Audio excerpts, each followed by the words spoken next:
السلام عليكم ورحمة الله وبركاته. اليوم هنعمل مع بعض معانا كوباية شوية من كوباية صغيرة سمسم، ودي زودت معلقتين بعد كده سخنتهم وجبتهم، فهما هيبقى نفس الكمية بتاعت السمسم وفول سوداني وفلفل معايا وزيت، أي زيت متوفر. أنا كنت بقولكم إن دول زي بعض وده يبقى دي، لأ التلاتة هيبقوا نفس الكمية. هنا جبنا طاسة نسخنها اهو، ونحط عليها الفلفل نسخنه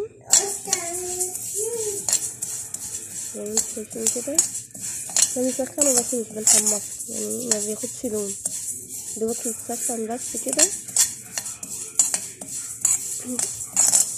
هنا هسخنه وجبته عشان هحط ايدي عليه بقى كمان شوية كده. هنا بس هنا كده هشوف بقلبه كويس. هنا بنسخنه كمان عشان ينزل الزيت اللي فيه، عشان طبعا السمسم والسوداني فيهم زيت فبسخنهم، لكن الدقيق بنسخنه يطلع الرطوبة بس اللي فيه. هنا سخنته كده نحط فول السوداني، هنا بقلبه كويس.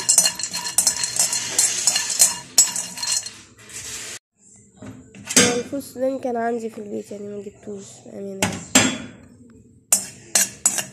وده الدقيق بس زي ما قلت لكم احتاجت معلقتين كمان. جبت لما جيت اخلطه ما عجبنيش، جيت قمت جايبه معلقتين كمان. وهنا السمسم عملته وعملت الفول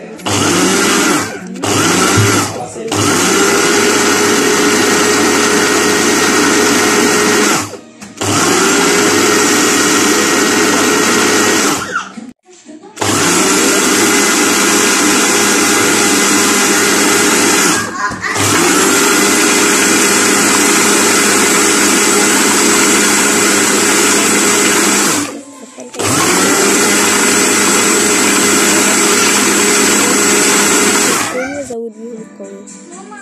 لكن احنا عارفين ان لسه هيتقل بقى لما نسيبه كده. قرفة ممكن لو لقيته تقيل ممكن اخففه. لا ما سمعتش عن القرفة قبل كده. كده نخيل كده لسه هيتقل بقى لما اسيبه كده. بس بأمانة لو عملت لايك تجيب تعليق حلو، وكل عام وانتم بخير. باي، مع الف سلامة.